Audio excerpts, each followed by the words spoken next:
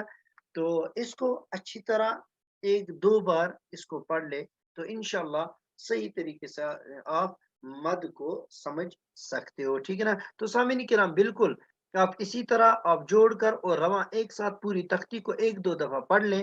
امید کرتا ہوں کہ یہ سبق آپ کو اچھا لگا ہوگا. اگر اچھا لگا، سمجھ میں آ گیا تو اس ویڈیو کو لائک کریں، شیئر کریں اپنے دوستوں کے ساتھ. باقی ملتے ہیں اگلے ویڈیو میں، تب تک خوش رہیں، سلامت رہیں، دعا کیجیے. السلام علیکم ورحمۃ اللہ وبرکاتہ.